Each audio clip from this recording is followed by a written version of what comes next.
Dapat sila ang magbigay sa atin ng example bilang isang mga leader na ating bayan. Pero anong pinakita nila sa atin? Kabastusan.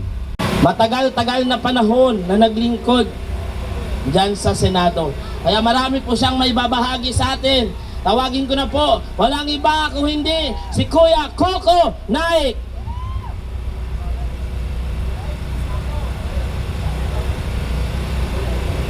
Magandang gabi po sa ating lahat. Kayo ba ay nasiyahan sa nakita ninyo ngayong araw? Natuwa ba kayo sa pinakita nila sa atin? Dapat sila ang magbigay sa atin ng example bilang isang mga leader na ating bayan. Pero anong pinakita nila sa atin? Kabastusan. Mga kasama, bumalik tayo sa history na nangyayari sa administration na to. Ito bang senaryo na nakikita ninyo ngayon, nangyari ba yan doon sa Davao? Nangyari ba yan sa QGC? Nangyari yan. Nangyari yan, lahat ng PNP, binarikadahan nila ang gate ng QGC. Pero may pagkakaiba yan. Mamaya, isa-isahin ko lang. Ang QGC kasi, mga kasama, is private yon. So kaya nila pasukin yon. Di ba? Pangalawa, kaninong senaryo ninyo nakita ang nangyayari ngayon? Kay PRRD, nung kinuha po nila sa airport galing Hong Kong. Nakikita ba ninyo ang kaparihasan na nangyayari? Di ba tulad lang? Pero si PRRD po, ang ating mahal na presidente, ay private citizen na po siya. Ang QGC po, private group po yon, isang religious group. Si PRRD po ay isang private citizen na namuno sa ating bayan bilang presidente at mayor ng Davao. Ito po ang tandaan ninyo. Ito po ang institusyon ng Senado na dapat hindi nila binabastos. Ito po ay mandated po ng tao ang ating mga senador. Binoto po yan sila ng tao. Bakit nila binabastos? At ito pa, mga kasama, huwag ninyo tong kalimutan. Pinasok nilang Senado ng gulo, may putok. Ano yon? Inaatake nila? Ano yon? Binabastos nila harap-harapan ang ating mga senador. Binabastos nila harap-harapan ang institution na siyang gumagawa ng batas ng Pilipinas para sa mga Pilipino, para ito maprotektahan at mabigyan ng magandang buhay ang mga Pilipinong nangangailangan. Pero anong ginawa nila? Pinakita nila, pambababoy nila, hinarangan dito. Bakit ninyo hinarangan dyan, tapos sa loob nagkakagulo? Ha? Kayo dyan, dapat protektahan ninyo ang institusyon na to. May nangyayaring gulo sa loob. Andito kayo, binabantayan ninyong maraming tao na gusto tumulong. Hindi ko po maintindihan eh. Hindi ko po maintindihan kung saan kayo humuhugot. Alam mo, ang sarap magmura pero naintindihan naman natin ang trabaho nila. Pero may gulo sa loob. Dito kayo lahat, sobrang dami. At ito pang nakakalungkot, mga kasama, i-check po ninyo ang account ni Tito Soto. Anong sabi niya? Basahin ninyo. Ngayon lang, ang sabi niya, nalulungkot daw siya dahil para daw hindi siya nabigyan ng proteksyon ng PNP. Bakit bago magkagulo lumabas siya? Anong meron?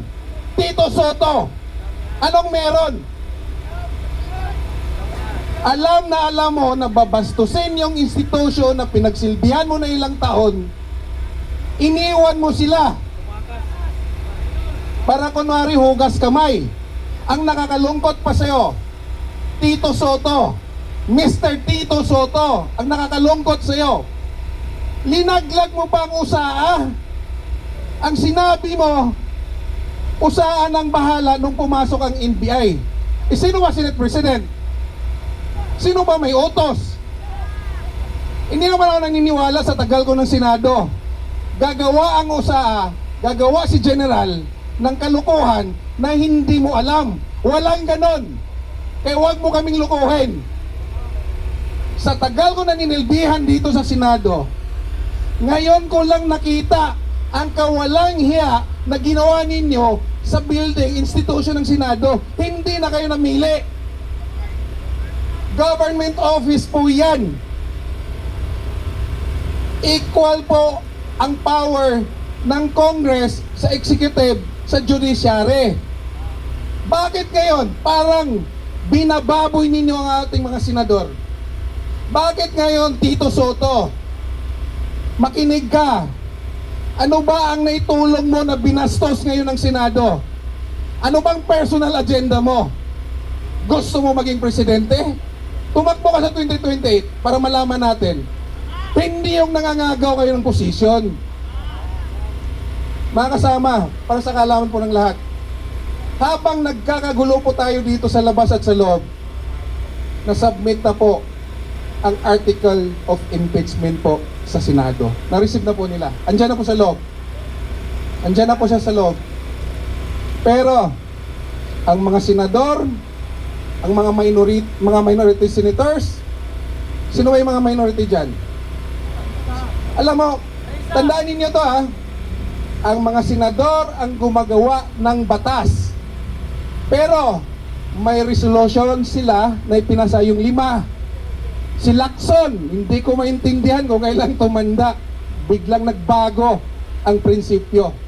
Si Soto, tagal ng panahon, siguro mga 30 plus years na siya naninilbihan sa Senado. Or 25 plus years.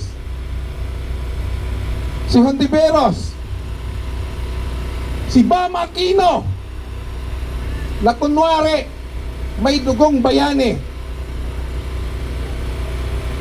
Kiko Pangilinan, pabalik-balik din sa Senado. Hindi ba ninyo naintindihan ako ha? Hindi ba ninyo naintindihan ang inyong trabaho na dapat ang batas ng Pilipinas ang mauna bago kayo sumunod ng batas ng ICC? Kasuhan muna ninyo si Senator Bato. Kayo ang gumagawa ng batas. Ipapaliwanag po niyo sa Supreme Court kung hindi niyo naintindihan ang mga ginagawa ninyo. Kaya ka kinasuhan sa Supreme Court eh. Di ba may contempt ang Supreme Court? Tito Soto. Nakakalungkot po. Marami pa namang humahanga sa'yo. Pero, ikaw din ang isa na sumira ng institusyon ng Senado dahil sa kabastusan mo. Mga kababayan, itong nangyayari sa ating